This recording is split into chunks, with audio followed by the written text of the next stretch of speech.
Good evening and welcome to this new Retro webinar. Tonight we are going to talk about relays, and I'll be hosting this webinar together with my mates Elliot and Stuart, who will be answering your questions on the chat. So looking at relays, the first question you need to ask yourself is, do I want to go with one chip per team or one chip per participant? How does it look when you go for one chip per team? So obviously one chip is passed from one participant to the next. For this, you can use our button with passive tags in it that is then carried on by the participants and given to the next. You could also use a bib on the race belt, bib with passive tag, one on our race number belt, or of course you could use reusable tags, one like our U tag or Active Pro transponder, one on a Velcro strap. So that's for the chip. Then the data, if you have one chip per team, then the team will be handled as a participant in the software in one single participant entry. And you will put the data from different participants in custom fields. And then results and ranks, how will you calculate these? Well, you can just simply use the standard results and ranks as usual, as you would do for an individual event. Then what would you do for one chip per participant? If you have that kind of relay events, then each participant will wear his own chip, whatever kind of chip you want to use. All participants will be entered individually, and their results will be put together in a team score to calculate the team's results. So what are the pros and cons of every solution? With one chip per team, you have a very easy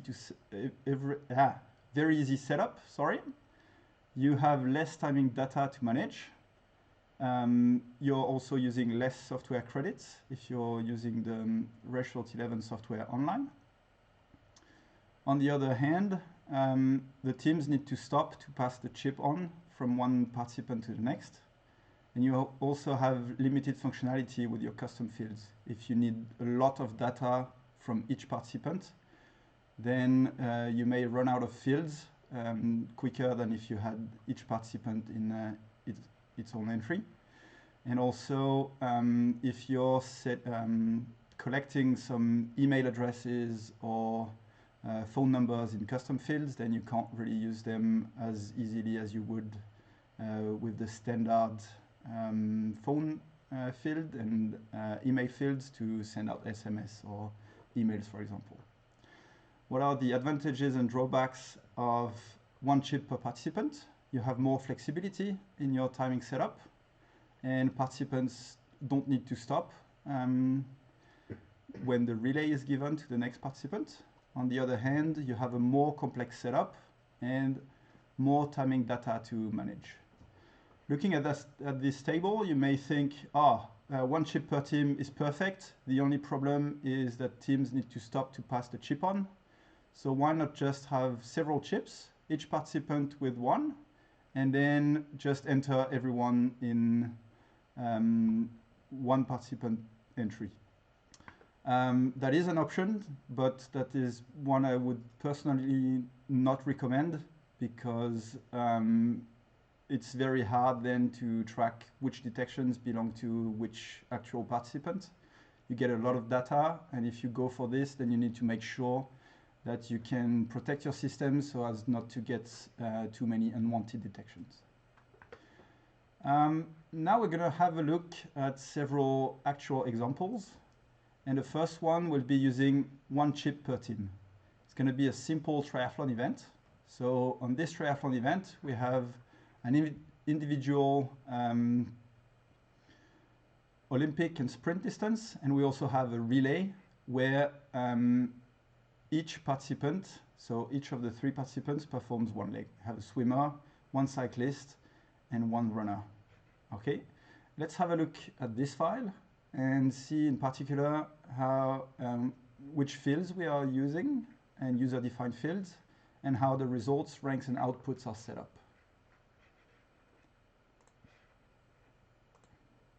So here's my triathlon event. As you can see, we have the sprint and Olympic, and the relay is just one contest of the event. First, let's have a look at how we set up the participant structure. So if we have a look at additional text fields, you see I set up a team name, last name 2, first name 2, gender 2, and then last name 3, first name 3, gender 3. And we're also using the standard fields for the first participant.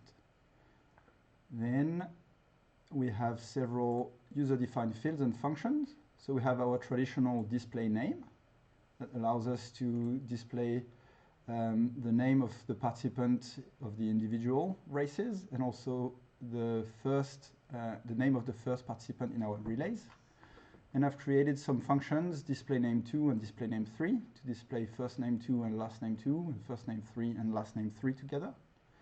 And then I created also a field called display names that displays participant number 1, and then if I have a participant number 2 and 3, it displays all the names together. We also have a name or team name, and most importantly, a team gender, which we use to calculate automatically the gender of the team based on our gender, gender 2 and gender 3 fields, so we don't have to add an extra field for the team gender. Okay, so looking at this, let's move to results.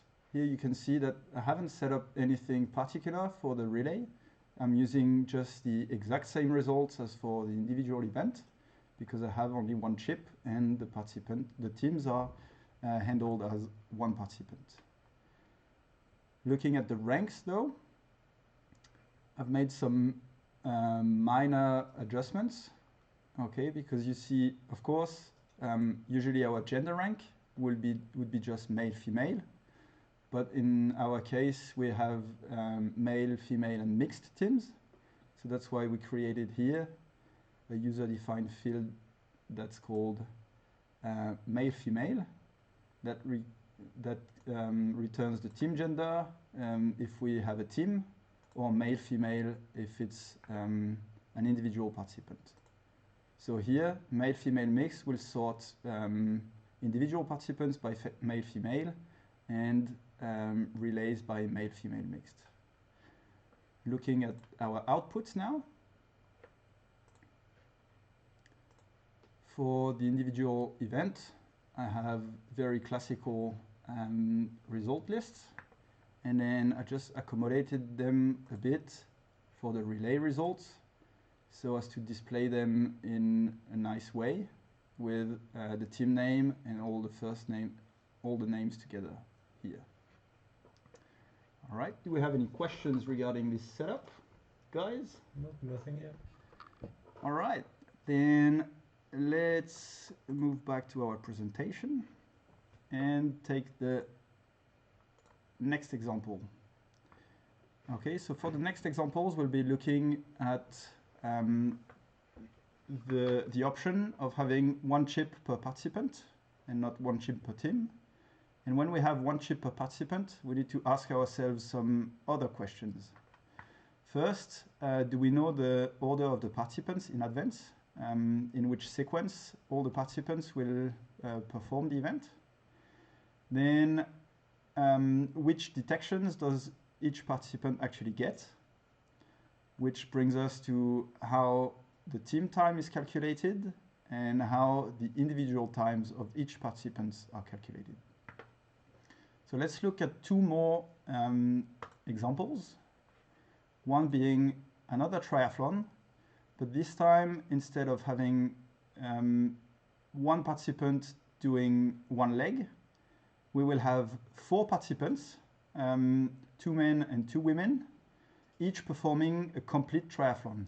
That's the elite mixed relay that's going to be introduced in the Olympic Games in 2020 in Tokyo.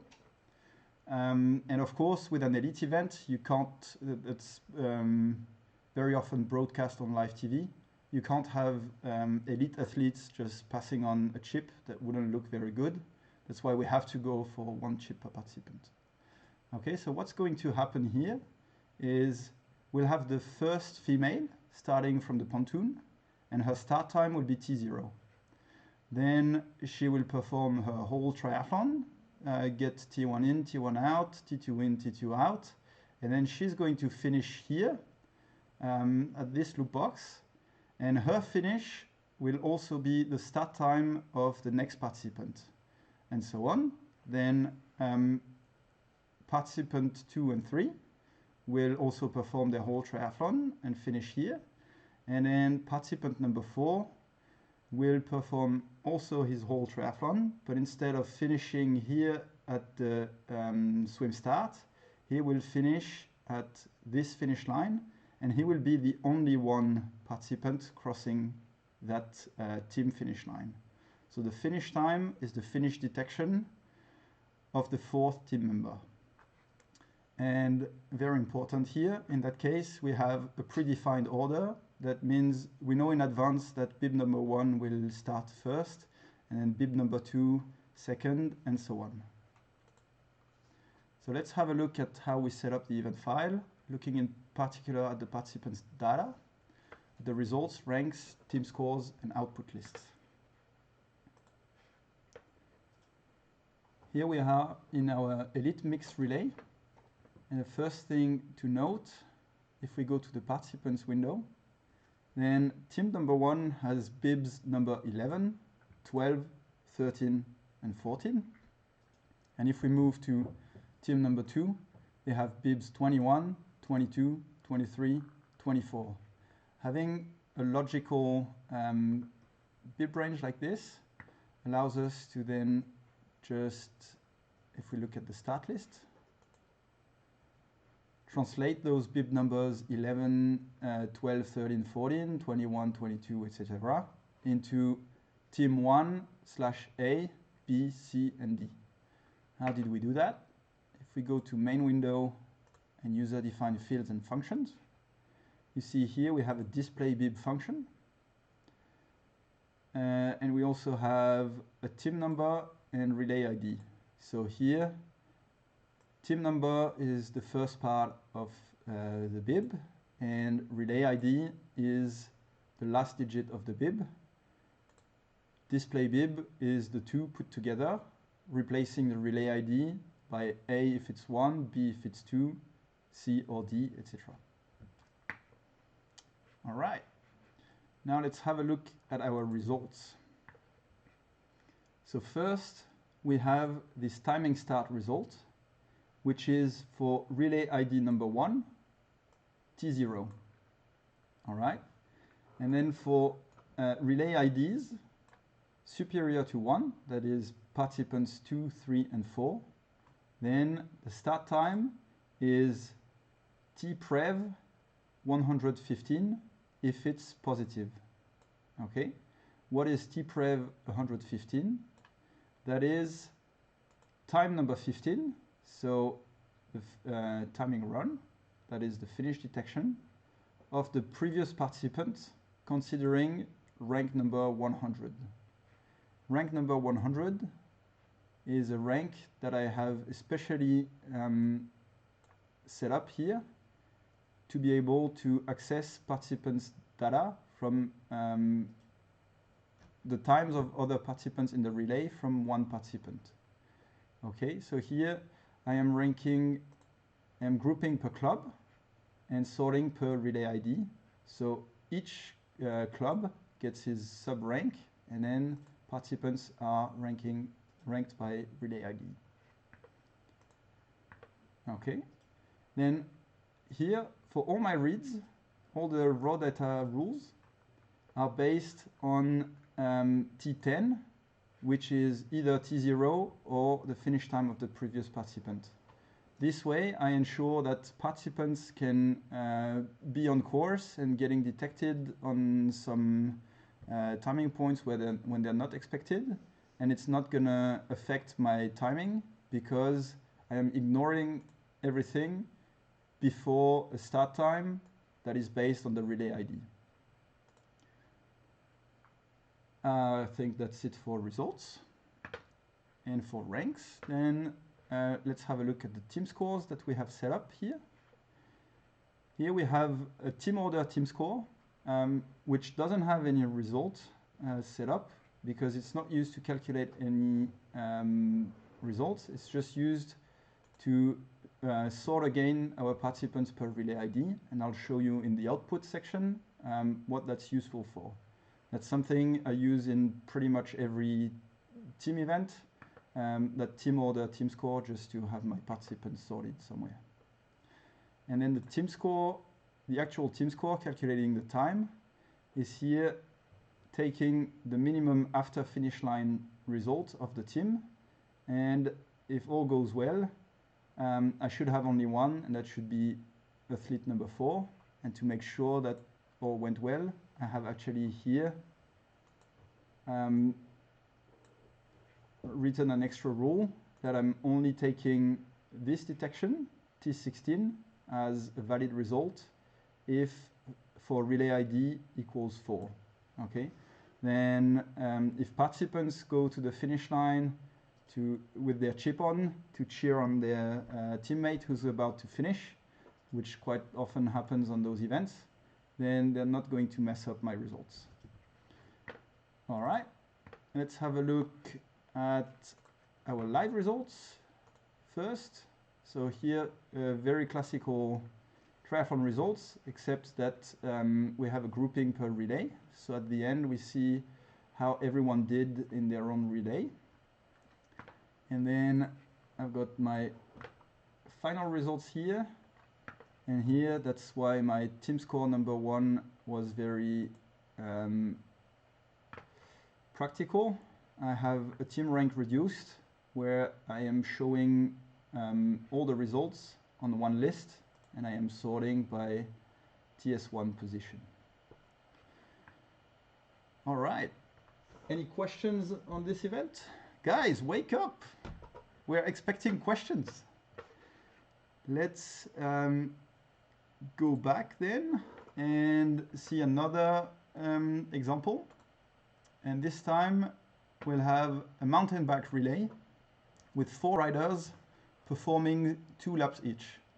And this time we have no idea who's going to start first, second, third, or last. So we will have to find a way of determining it. The relay will be transmitted before the finish. That means that the first participant will get a start detection, and he'll come back around for at the end of his first lap. Then he will come back and will stop here where the second participant will start, and the start of the second will count as the finish as the first. Then second participant gets 1 detection at the start, a second detection after his lap 1, stop, and so on. And then the third rider then gets 3 detections, 1 at the start, and then 1 at the end of each one of his laps. So the finish time will be the finish detection on lap 2 for the 4th team rider. Sorry, thank you, Elliot. Much appreciated. So now let's have a look at the actual file and see how we sorted the relay ID calculation this time. The results, ranks, team scores, and output lists. You know the drill. All right. So first, let's start with the results. So if you followed my very complicated explanation about the detections, here's what's going to happen. Rider number 1 will be on the start line when the gun fires. So he will get a detection 0 with the rule start. That's the last read between T0 and T0 plus minimum lap time. And he's the only participant who will get a detection 0, because the same T0 is going to apply to the whole team. And then when other participants will start, then they will get either read 1, read 2, or read 3. Here, it's very important, since we don't have a preset order, we can't ignore pre-start reads for other riders than rider number 1. So here it's very important in that case that you control your finish line and make sure that riders are only crossing when they are actually on course. Okay, so rider number 1 will get detection 0 and detection 1 when he comes back for his first lap. Then that's all he's going to get, because rider number 2 will start and get read 1 at his start, read 2 at the end of his first lap. Then rider number 3 will start and get read 1 at his start, read 2 at his first lap. And then rider number 3 will get detection 1 at his start, detection 2 after his lap 1, and detection 3 at the end of his lap 2, which is also going to be the finish of the team. I hope you're still there. Out of these 4 detections, I calculate an after start, after lap 1, and after finish results. So out of these 4 possible detections, we make 3 results. Start, again, will be detection 0 for the first rider, or detection 1 for all other riders. After lap 1 will be T11, detection 1, or detection 2 for rider 2, 3, and 4. And then after finish will be the start time of the next participant, considering this relay ID sorting team score that we have set up, and I'm going to show you right away. And by the way, this is a new feature that you can actually use the names of team scores in your setup and actually know what they refer to. So let's have a look at our relay ID sorting. Again, relay ID sorting here is sorting our participants by relay ID. Okay, and how do we get the relay ID?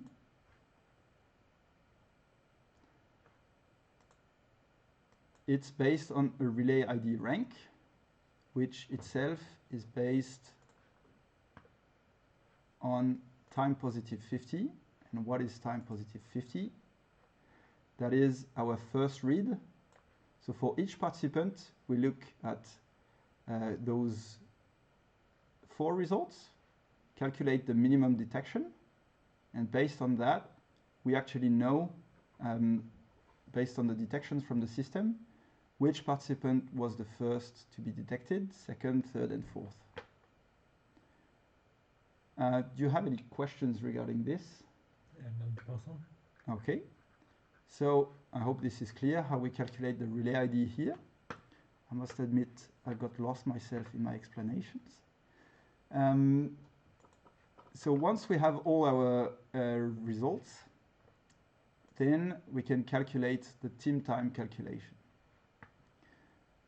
So here the team time is result number 2, and it takes T22 after the finish for relay ID number 4. So again, only relay ID number 4 should have a team time. Then we take here the minimum time and we apply it to the whole team. How does that play out in results?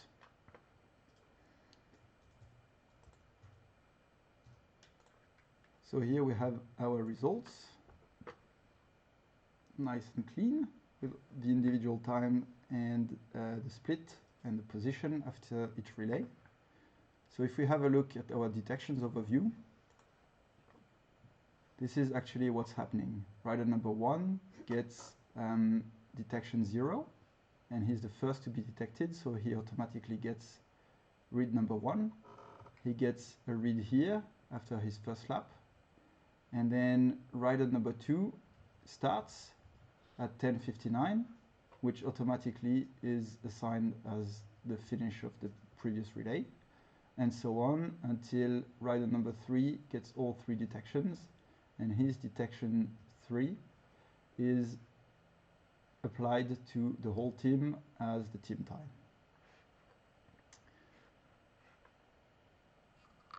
Still no questions? And the puzzle. All right. Then just looking at this setup, you may have wondered why didn't he just use a team lap race? Because of course we have a team lap race template built in the software, which is very handy. But I would say this is more designed for an undefined number of laps. So for example, if you have 24 hours race with many participants in one team and one participant on course at a time, then that's the perfect template for you. But in that particular setup, where you know in advance that only 4 riders will perform a total number of 8 laps with 2 laps each, then I find it better to set it up like that. It's a more elegant solution. But just a short word about the team lap race template and how it works if you don't already know it. Let's just create one right away. So you find the team lap race template here by just clicking new event in the web server or directly in Race11 if you're working online. And then you can select the team lap race template. Let's just create a new event and save it on our desktop and open it.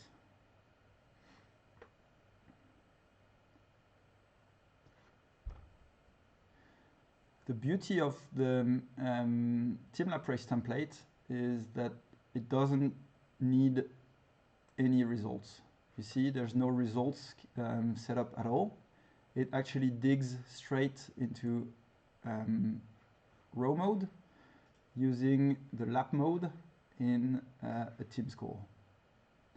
So here we are set up for lap times, detection before transition area. That means that the timing point is before the relay is given, and we are considering timing point after lap. So if you just quickly create 3 participants, let's call them, let's be very imaginative and call them Ugo, Elliot, and Stu from Team Race Result.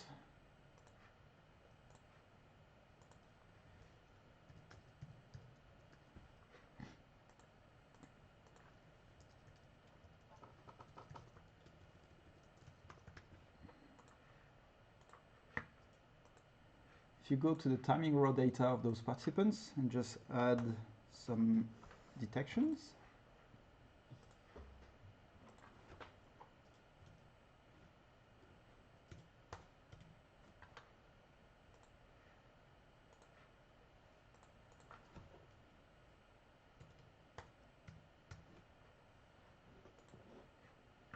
if you go to the output and have a look at the team details, you'll see that the team score is already preset and that the software automatically detects the order of the detections and makes out laps out of it. Then, depending on what you want to do with the time before the detections and whether the timing point is before or after the transition area, you can play with those settings here, and that will have an impact on how the laps are calculated. All right. Still no questions? Then I think it's time to call it a night. I hope you learned something tonight. If you're curious about team scores, that's actually on the program of the next webinar to talk about those more at length. I thank you for watching, and see you next time.